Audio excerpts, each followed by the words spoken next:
Live from New Delhi, you're watching DD India Live, India's voice to the world. I'm Preeti Kaur. Coming up in the next 30 minutes. Indian Space Research Organization ISRO set to launch BlueBird Block 2 mission aboard LV-M3 launch vehicle from Sriharikota at 8:55 a.m. IST. Major boost to India's air defense capability. DRDO completes successful trial of next generation Akash, that is Akash NG missile system, paving the way for its induction into the armed forces. Bangladesh remains on the edge with continuous violence and protests. India calls in Bangladesh High Commissioner in Delhi, while US lawmakers urge UNIS-led government to conduct free and fair polls. Tensions between US and Venezuela escalate as both the nations justify their actions at the coast. US reiterates threats to impose and enforce sanctions to the maximum extent.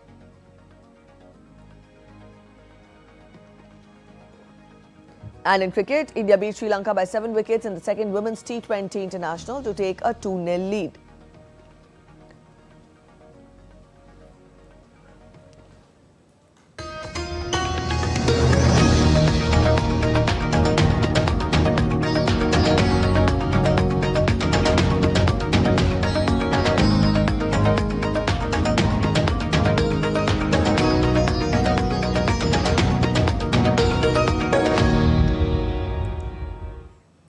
The Indian Space Research Organization set to launch the LV-M3-M6 rocket carrying a next-generation US communication satellite BlueBird Block 2 mission from its spaceport in Sriharikota at 8:54 a.m. IST.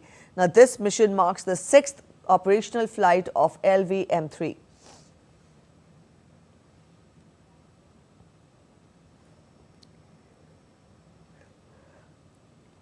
LV-M3, developed by ISRO, is a 3-stage launch vehicle comprising of 2 solid strap-on motors, a liquid core stage and a cryogenic upper stage. It has a lift-off mass of 640 tons, height of 43.5 meters and a payload capability of 4,200 kilograms to geosynchronous transfer orbit. In this mission, LV-M3-M6 will place the BlueBird Block 2 satellite into the low Earth orbit and is the largest commercial communications satellite to be deployed in the low Earth orbit. It will also be the heaviest payload to be launched by LV-M3 from Indian soil.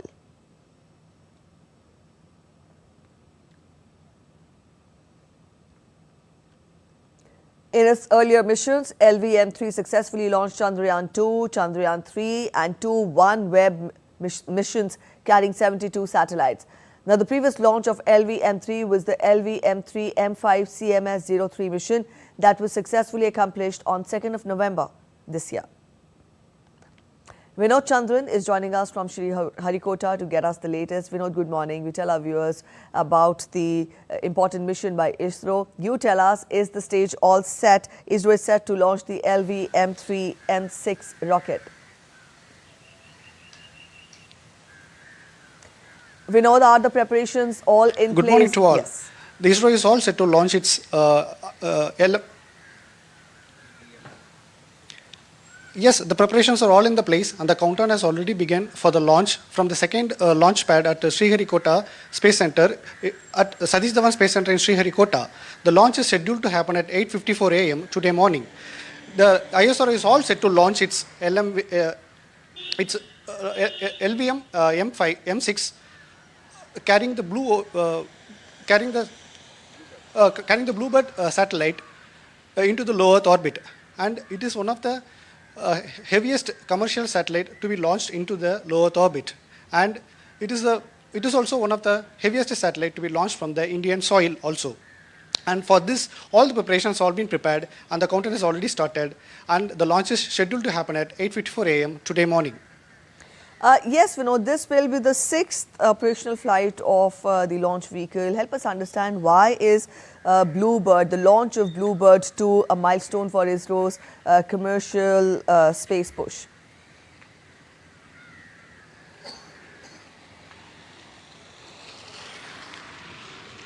The launch of this BlueBird is, the mission for this BlueBird satellite is to provide global connectivity.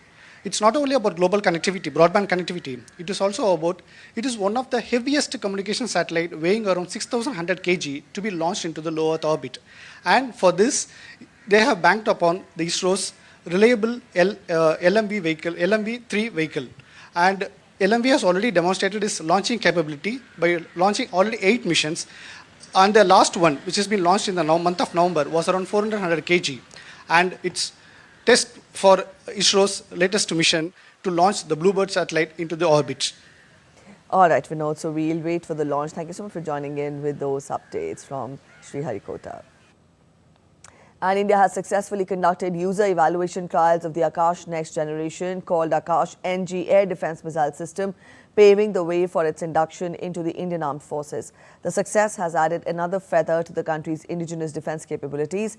The trials, conducted at the Integrated Test Range in Odisha's Chandipur, showcased the system's ability to intercept high-speed aerial targets at very low altitudes. The Akash NG missile system is a state-of-the-art air defense system developed by the DRDO and produced by Bharat Dynamics Limited.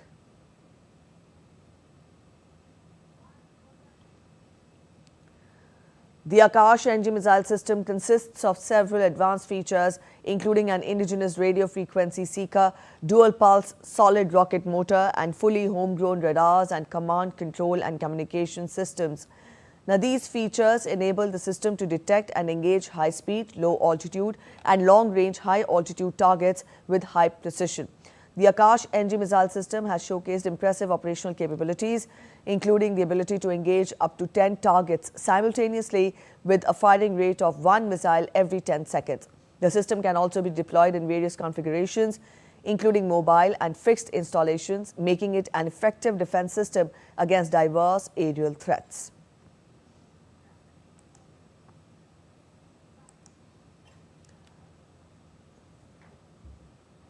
The Indian Coast Guard inducted its first pollution control vessel PCV Samudra Pratap under the 2 PCV project at Goa. The induction marks a major milestone in strengthening India's maritime pollution response and self-reliance in defense manufacturing. Indigenously designed, built and equipped with advanced weapons, pollution response systems, dynamic positioning and firefighting capabilities, Samudra Pratap has over 60% indigenous content, enhancing pollution control, maritime law enforcement, search and rescue, and exclusive economic zone protection.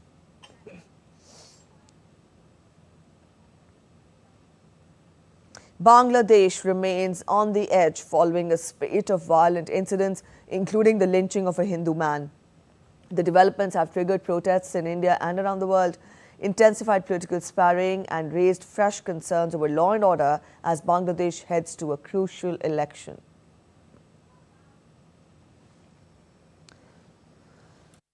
Today, Inqilab Moncho, one of the prominent platforms that emerged during Bangladesh's July uprising, held a protest rally in Dhaka over the killing of its convener, Osman Hadi, at Shahbag.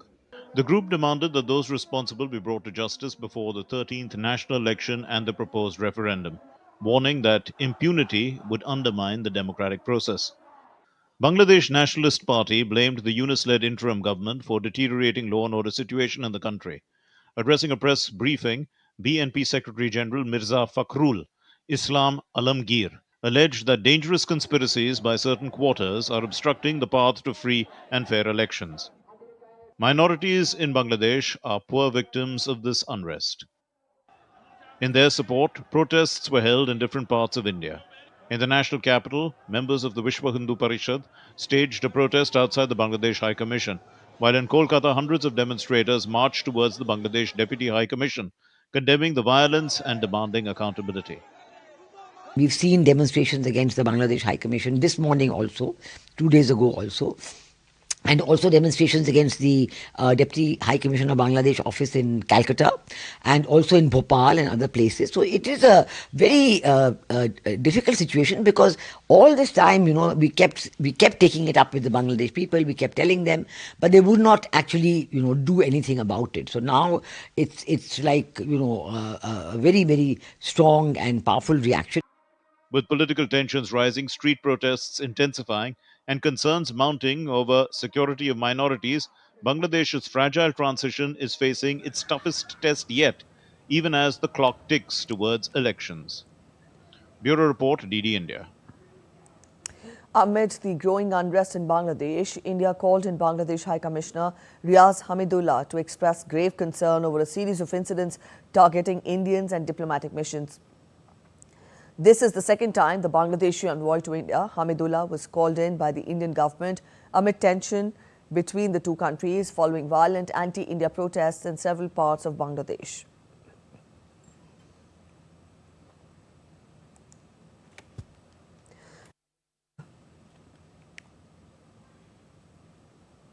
Also, US lawmakers expressed concern amid the crisis in Bangladesh and wrote to Mohammed Yunus to reconsider the decision to fully suspend the activity of Sheikh Hasina's Awami League, stating the findings of the Department of State that the 2018 and 2024 elections in Bangladesh were not free and fair. The lawmakers said that if one party gets banned, the next election will also not be free. Today, India is observing National Consumer Rights Day. The day reminds us that every consumer has rights and awareness is the key to protection. Here's a report. Let's take a look. National Consumer Rights Day is observed to spread awareness about the rights and the responsibilities of consumers. Whether buying from a shop or shopping online, consumers should remain alert. With rapid growth in markets, both physical and digital, consumer awareness has become more crucial than ever. From misleading advertisements to defective goods and unfair pricing, informed consumers act as the first line of regulation. The Consumer Protection Act empowers citizens to seek timely redressal through consumer commissions and digital grievance platforms, ensuring accountability and justice. Authorities stress that checking product labels, demanding bills, verifying online sellers, and reporting grievances are simple yet effective steps towards consumer protection. As India moves towards a digitally driven economy, consumer vigilance plays a key role in ensuring ethical trade practices. National Consumer Rights Day serves as a reminder that an aware consumer is not just protected but empowered. Kriti Vadhera's report for DD India. You're watching DD India Live. We're heading for a short break. But after the break, US Supreme Court rejects Trump's military deployment in Chicago. Decision marks rare High Court defeat for Trump. Indian stalwarts Virat Kohli and Rohit Sharma make their much-awaited returns to domestic List A cricket in the first round of Vijay Hazare Trophy. Last-minute Christmas shoppers pack shopping districts in London as festive rush peaks in.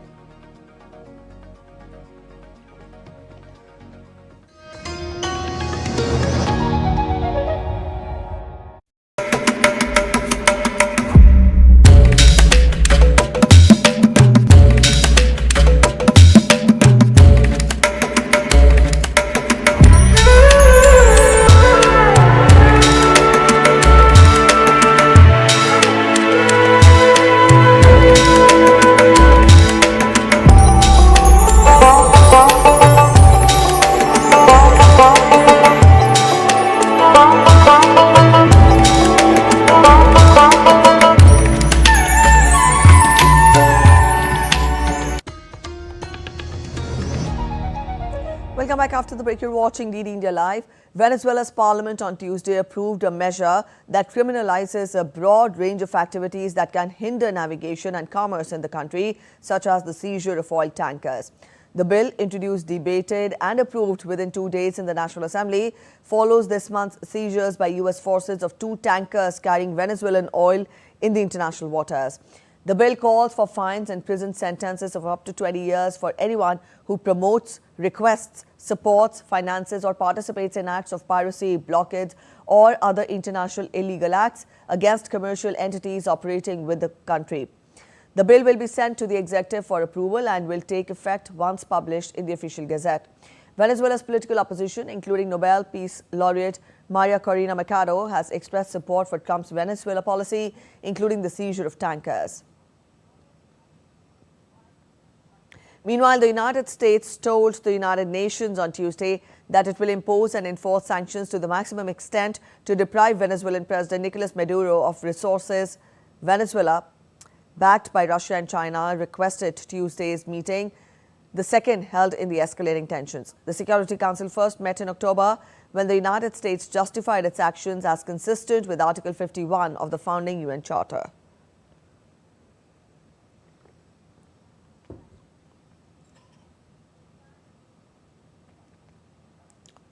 The U.S. Supreme Court on Tuesday blocked President Donald Trump from deploying National Guard troops in Chicago.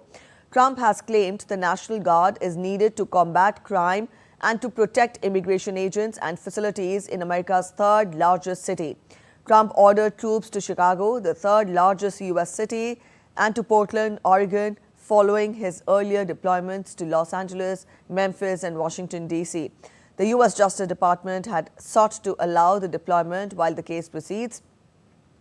The court said the president's authority to take federal control of National Guard troops likely only applies in exceptional circumstances. The National Guard serves as state-based militia forces that answer to state governors except when called into federal service by the president. The court, for now, has kept in place a lower court order of barring the deployment of troops in Chicago.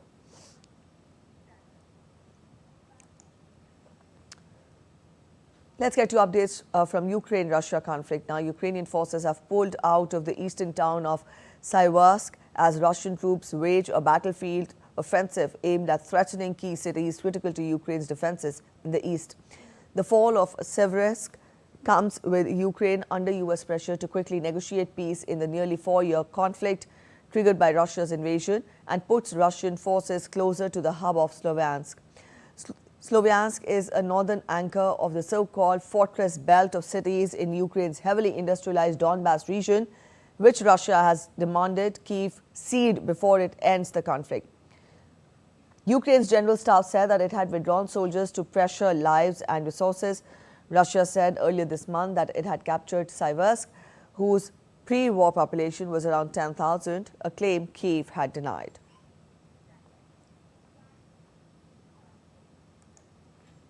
Meanwhile, Ukrainian President Volodymyr Zelensky called for additional pressure on the neighboring country to end the conflict. In a video message, Zelensky said that the key to a peace agreement is that Russia must not sabotage diplomacy. While stating that the Russian aerial strike targeted Ukraine's energy sector, Zelensky assured the public that electricity would be restored for Christmas.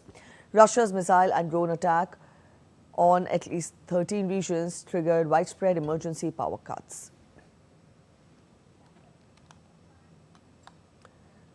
Australia's lawmakers state on Wednesday approved sweeping laws cracking down on guns and giving authorities the power to ban protests after the nation's deadliest mass shooting in decades. The reforms passed the upper house of the New South Wales Parliament early on Wednesday. The new rules will cap the number of guns an individual can own to 4 or 10 for exempted individuals like farmers. The legislation will also give authorities and power to prohibit protests for up to 3 months following a terrorist incident.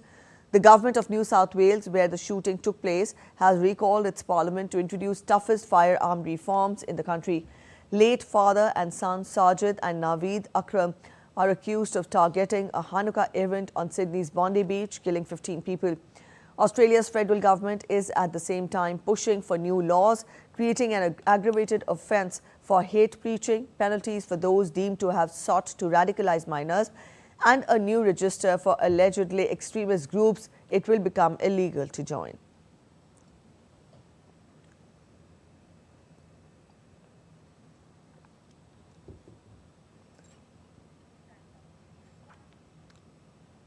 Tension flared in Bolivia's administrative capital on Tuesday as members of the Bolivian Workers' Union clashed with police during a protest.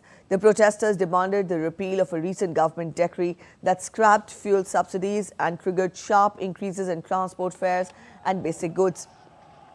Security forces sealed off access to Plaza Murillo, La Paz home to the presidential palace, and Congress as hundreds of protesters tried to push into the restricted zone. Police fired tear gas to disperse the crowd, which included miners and factory workers mobilized for a second consecutive day. Authorities reported at least 2 detentions and 4 injured police officers. The unrest unfolded despite a government invitation to the union leaders to open dialogue.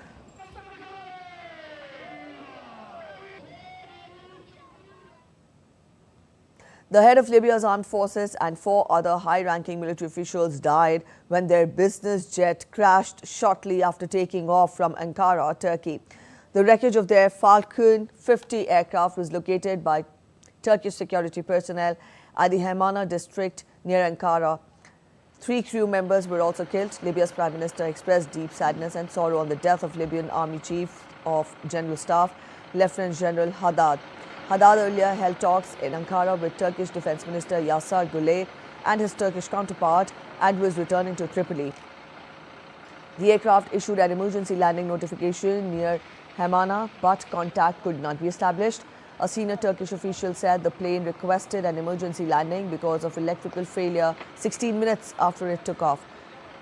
Turkey has launched an investigation into the incident.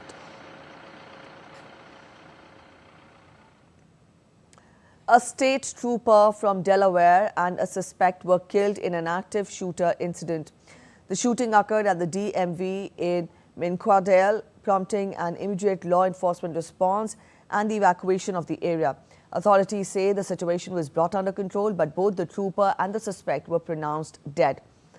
Officials are continuing to investigate the circumstances surrounding the shooting and have not yet released further details. The incident has raised concerns about safety at public facilities as the community mourns the loss of a law enforcement.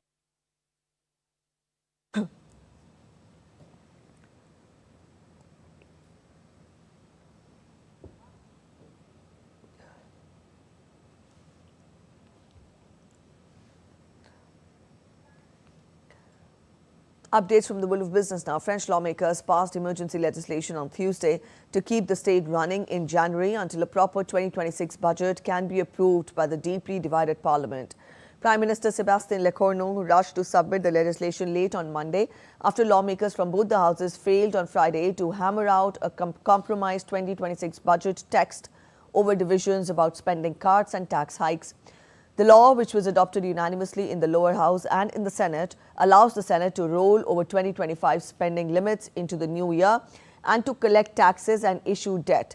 The law aims to ensure the continuity of national life and the functioning of public services, including collecting taxes and disbursing them to local authorities based on tax and spending levels in the 2025 budget.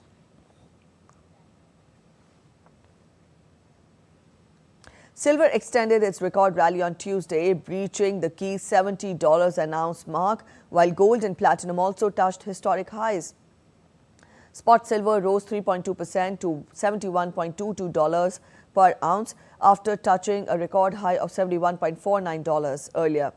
The US dollar trimmed its losses after data showed the world's largest economy grew faster than expected in the third quarter. A firmer dollar makes dollar-priced metals less attractive to overseas buyers. Bullion has surged about 70% this year, driven by geopolitical tensions, US rate cuts, strong central bank buying, and robust investment demand. US gold futures for February delivery gained 0.3% to $4,480.2. Let's talk of sports now. India beat Sri Lanka by 7 wickets in the second Women's T20 International in Visakhapatnam on Tuesday, taking a 2-0 lead in the 5-match series. India restricted Sri Lanka at 128 for 9 wickets, courtesy of disciplined bowling by Indian bowlers. In reply, Shafali Verma smashed a 27-ball half-century to power India's run chase with a 7-wicket win and 49 balls to spare. Smriti Mandhana fell cheaply in the run chase, but Shafali and Jemima Rodriguez gave India a blistering foundation, putting on 58 runs for the second wicket. Both the teams clash again on Friday for the third T20 International. A host of top Indian cricketers, including Virat Kohli, Rohit Sharma, Rishabh Pant, Shubman Gill, will make their much-awaited returns to domestic List A cricket in the first round of the Vijay Hazare Trophy on Wednesday. Kohli will be in action for Delhi against Andhra at the BCCI Centre of Excellence ground in Bengaluru, while Rohit will turn out for Mumbai against Sikkim at the Sawai Man Singh Stadium in Jaipur. India's ODI skipper Shubman Gill, Rishabh Pant, Arshdeep Singh and Suryakumar Yadav will also be in action for their respective states. The return of players like Kohli to domestic tournaments follows the BCCI's push to ensure Indian cricketers stay in the game mode by featuring regularly in domestic cricket like the Ranji Trophy, Vijay Hazare Trophy or the Syed Mushtaq Ali Trophy. In other news, London streets are all lit up with festival lights as crowds surge around Oxford Circus Station, with last-minute Christmas shoppers descending on central London. Oxford Street is especially busy, drawing families and tourists with its wide range of shops. Take a look.